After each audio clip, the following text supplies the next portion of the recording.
Baik, Assalamualaikum warahmatullahi ta'ala wabarakatuh. Puji syukur atas kehadirat Allah Subhanahu wa Ta'ala, atas berkat dan rahmat hidayahnya lah, sehingga saya dapat membaca mengenai analisis Galat. Nah, pertama-tama perkenalkan, nama saya Serina dari Pendidikan Matematika Angkatan 2020 kelas B, akan mencoba menjelaskan materi mengenai analisis Galat. Nah, Galat atau biasa disebut dengan error dalam metode numerik adalah selisih yang ditimbulkan antara nilai sebenarnya dengan nilai yang dihasilkan. Dengan metode numerik, menganalisis Galat sangat penting di dalam perhitungan yang menggunakan metode numerik. Nah, rumus Galat dapat kita lihat pada gambar, yaitu Galat sama dengan nilai sebenarnya atau nilai objek dikurang dengan nilai hampiran atau nilai perkiraan. Nah, Galat ini terbagi atas 3. Yang pertama adalah Galat mutlak, yaitu Galat yang ketika tanda Galat positif atau negatif tidak dipertimbangkan. Nah, rumus Galat mutlak yaitu mutlak Galat sama dengan Galat sebenarnya, mutlak Galat sebenarnya dikurang dengan Galat hampiran. Kemudian yang kedua adalah Galat relatif. Adalah perbandingan besar Galat mutlak dengan nilai eksat. Galat relatif digunakan untuk mengatasi interpretasi nilai Galat. Maka Galat harus dinormalkan terhadap nilai eksatnya. Nah, rumusnya yaitu ER sama dengan E per A.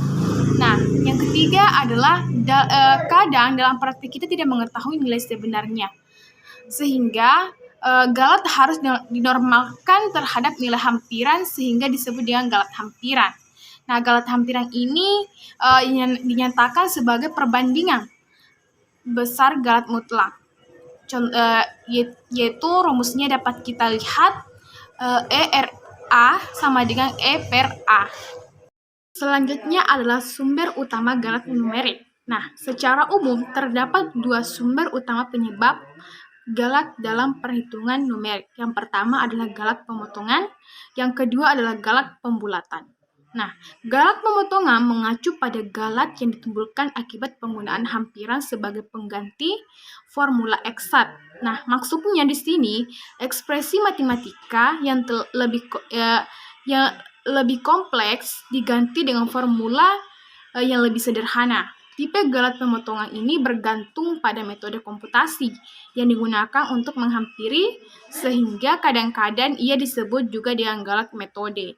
Nah, misalnya turunan pertama fungsi f dxi dihampiri dengan formula, yaitu f aksen xi sama dengan f dikali dengan xi tambah 1. Nah, dikurang dengan fxi per h. Nah, dapat kita lihat contohnya, hampiri fungsi cos x dengan bantuan deret Taylor di sekitar x sama dengan 0.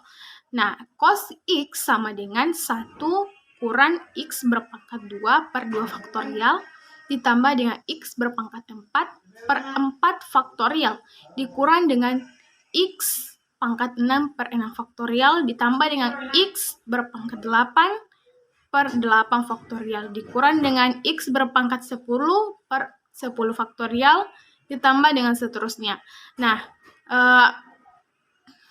di sini nilai hampiran yang dimaksud yang telah ditandai bahwa nilai hampirannya adalah 1 sampai dengan x berpangkat 6 per 6 faktorial.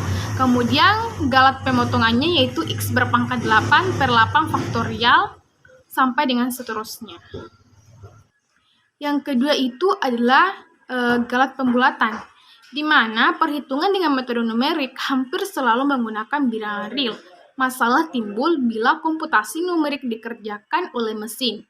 Nah, karena semua bilangan real tidak dapat disajikan secara tepat di dalam komputer, keterbatasan komputer dalam menyajikan bilangan real menghasilkan Galat yang disebut dengan Galat pembulatan. Nah, contoh 1 per 6 sama dengan 1,166666 sampai dengan seterusnya.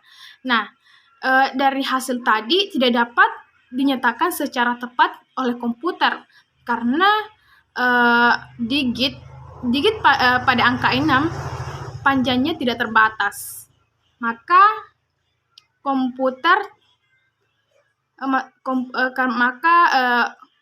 digitnya tidak terbaca toh. Yang ketiga adalah galat total. Nah, galat total ini adalah yang disebut sebagai galat akhir atau pada solusi numerik merupakan jumlah galat pemotongan dan galat pembulatan. Nah, misalnya deret Maclaurin orde 4 untuk menghampiri cos 0,2 yaitu 1 dikurang 0,2 berpangkat 2 per 2 ditambah 0,2 berpangkat 4 per 24 menghasilkan 0,9800667. Nah, galat pemotongan timbul karena kita menghampiri cos 0,2 sampai suku orde keempat. Nah, sedangkan galat pembulatan timbul karena kita membulatkan titik hampiran ke dalam 7 digit bena. Nah, itulah tadi materi yang dapat saya sampaikan. Lebih dan kurangnya mohon dimaafkan. Wabillahi taufiq wal hidayah. Wassalamualaikum warahmatullahi wabarakatuh.